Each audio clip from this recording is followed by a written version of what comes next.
नमस्ते छात्रों। ऑनलाइन कक्षाओं की उसी श्रृंखला में हमने पिछली कक्षा में तृतीय पाठ के कुछ श्लोकों का अध्ययन कर लिया। उम्मीद करता हूँ आपको समझ में आया होगा। आपने उसका गृह कार्य भी अपनी नोटबुक में तैयार किया होगा।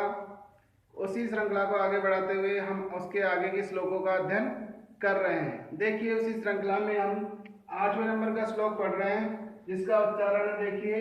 समान संस्कृति मताम यावती पितृ पुण्य भू तावती भूमावृत्ते राष्ट्रम एकम निगद्यते। ये श्लोक भी उसी अमृत भागवताचार्य नामक विद्वान ने लिखा है। तो इसने आपकी पाठ्य पुस्तक में तदेव तदेव तत् यानी वह, एव यानी ही, वही जो ऊपर वाले श्लोक का था वही इस श्लोक का है। तो इसका भी रचयिता कौन है? अमृत भागवताचार्य। तो देखिए, इसके शब्दार्थ देख ले पहले।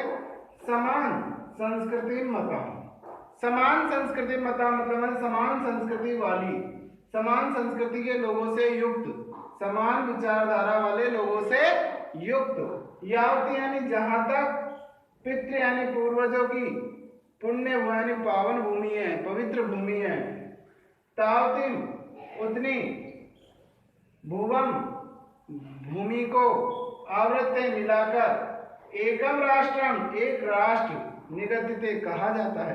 तो इसमें एक देश की परिभाषा बताई गई है। देखो, इस श्लोक के माध्यम से एक देश किसको कहा जाता है?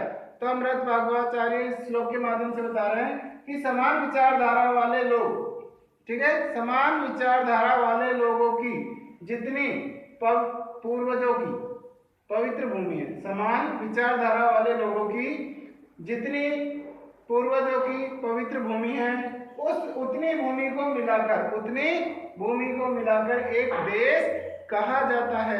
उतनी भूमि को मिलाकर एक देश कहा जाता है। तो समझ में आया होगा आपके श्लोक। एक और बार अपन दोहरान कर लेते हैं कि समान संस्कृति से युक्त लोगों की जितनी पूर्वजों की पावन भूमि है, उतनी भूमि को मिलाकर एक देश कहा जाता है। आपके समझ में आया होगा। ठीक है, देखिए आगे का 9वां श्लोक। पितृभूत्वं पुण्यभूत्वं द्वयं यस्य न विद्यते तस्य स्वत्वं तत्र राष्ट्रे भवितुं न किल हारति। ये भी अमृत भागवताचार्य ने ही लिखा है।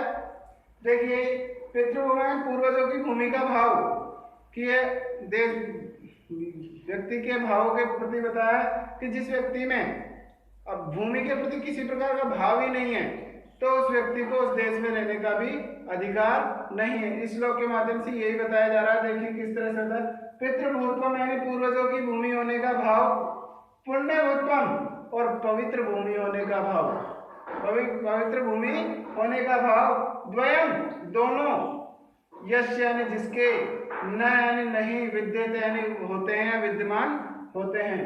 तो देखो, पूर्वजों की भूमि होने का भाव और पवित्र भूमि होने का भाव, ये दोनों जिसके अंदर विद्यमान नहीं होते।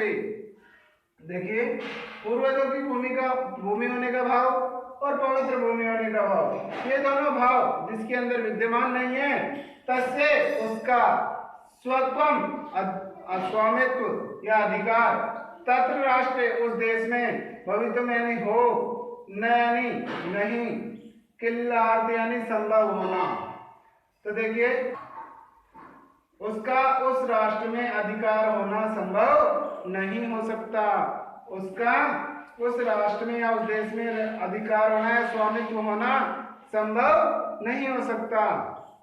दोबारा देखिए, पूर्वजों की भूमि होने का भाव, पवित्र भूमि होने का भाव, ये दोनों भाव जिसके अंदर विद्यमान नहीं होते, ये दोनों भाव जिसके अंदर विद्यमान नहीं होते, उसका उस देश में स्वामित्व होना संभव नहीं है। उसका उस देश में स्वामित्व होना संभव नहीं है, अर्थात उसका उस देश में रहने का कोई अधिकार ही नहीं है।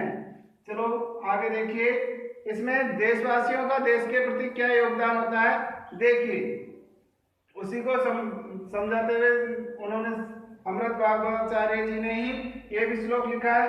तो देखिए, राष्ट्रस्योत्थान पतने राष्ट्रियान अवलंबे ही भवते सर्वदा तस्मात् शिक्षणयास्तु राष्ट्रिया। देखिए, राष्ट्रस्य यानी देश के, उत्थान पतने, उत्थान और पतन में, देश का उत्थान और पतन, राष्ट्रयान यानी देशवासियों का, अवलंबन यानी सहारा लेकर, ही यानी निश्चित रूप से। तो देखिए निश्चित रूप से राष्ट्र का उत्थान और पतन देशवासियों का सहारा लेकर ही होता है। देखिए निश्चित रूप से देश का उत्थान और पतन, उत्थान यानी उन्नति, पतन यानी विनाश। तो निश्चित रूप से देश का उत्थान और पतन देशवासियों का सहारा लेकर ही भवता यानी होता है, सर्वदा यानी हमेशा, तस्मात यानी इसलिए, शिक्षण यानी शिक्षित किया जाना चाहिए, तो यानी तो, राष्ट्र यानी देशवासियों को, इसलिए हमेशा देशवासियों को तो शिक्षित किया जाना चाहिए, इसलिए हमेशा तो, इसलिए हमेशा देशवासियों को तो शिक्षित किया जाना चाहिए। देखिए एक और बार आप दोहरान कीजिए, निश्चित रूप से देश का उत्थान और पतन देशवासियों का सहारा लेकर ही होता है, इसलिए हमेशा देशवासियों को शिक्षित किया जाना चाहिए। समझ में आया होगा। अब अंतिम श्लोक देखिए पाठ का, विद्या शस्त्रम च शास्त्रम च द्वे विद्यते प्रतिपत्ते, शस्त्रेण रक्षिते राष्ट्रे शास्त्र चर्चा प्रवर्तते। ये हमारे चाणक्य जी ने लिखा है। देखिए बड़ा अच्छा श्लोक लिखा है कि यहाँ पर विद्या के बारे में बताया कि ज्ञान कितने प्रकार का होता है और कौन सा ज्ञान कितना उपयोगी है उसको बताते हुए श्लोक की रचना हुई है। देखिए विद्या यानी विद्या, यह ज्ञान, शस्त्रम यानी शास्त्र विद्या, शास्त्रम और शास्त्र विद्या, शस्त्र विद्या और शास्त्र विद्या, द्वे दो प्रकार की, विद्यते होती है, प्रतिपत्ते ज्ञान प्राप्ति के लिए, ज्ञान प्राप्त करने के लिए शस्त्र विद्या और शास्त्र विद्या ये दो प्रकार की विद्याएं होती है। ज्ञान प्राप्ति के लिए शस्त्र विद्या और शास्त्र विद्या ये दो प्रकार की विद्याएं होती है। शस्त्रेण रक्षिते, शस्त्र के द्वारा सुरक्षित, शस्त्र विद्या के द्वारा सुरक्षित राष्ट्र देश में, शस्त्र के द्वारा सुरक्षित देश में शास्त्र चर्चा प्रवर्तते, शास्त्रों पर चर्चा की जाती है।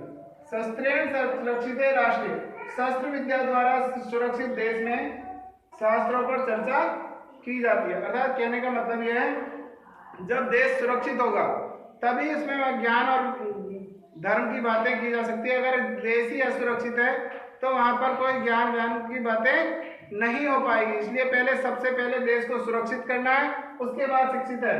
तो देश की सुरक्षा सबसे पहले होती है। अगर देश आपका सुरक्षित है तो उसमें ज्ञान और ध्यान की बात आप आराम से की जा सकती है। चाणक्य का ये कहने का मतलब है। तो दोबारा देखिए कि ज्ञान प्राप्ति के लिए विद्या, शस्त्र विद्या और शास्त्र विद्या ये दो प्रकार की विद्याएं हैं। ठीक है, शस्त्र द्वारा सुरक्षित देश में, शस्त्र विद्या द्वारा सुरक्षित देश में ही शास्त्रों पर चर्चा हो सकती है। ये हमारे चाणक्य जी ने लिखा है। इस प्रकार ये हमारा तृतीय पाठ आज पूर्ण हो चुका है। आपको सभी श्लोक समझ में आएंगे। यदि आपको इनमें भी कोई दिक्कत है समझने में तो आप मुझे कमेंट्स के माध्यम या व्हाट्सएप मैसेज के माध्यम से सूचित करें। आपकी सभी समस्याओं का समाधान होगा। परंतु इसके साथ अपना गृह कार्य पूर्ण रखें। गृह कार्य को आप बोझ बनाए ना रखें, उसको तुरंत समय अनुसार यथास्थिति करते रहें ताकि आपके ऊपर ये बोझ ना बने। और इसका आगे का जो अभ्यास कार्य है वो हम अगली कक्षा में पढ़ेंगे। तब तक आप इसका पूर्ण गृह कार्य कीजिए। तब तक के लिए धन्यवाद।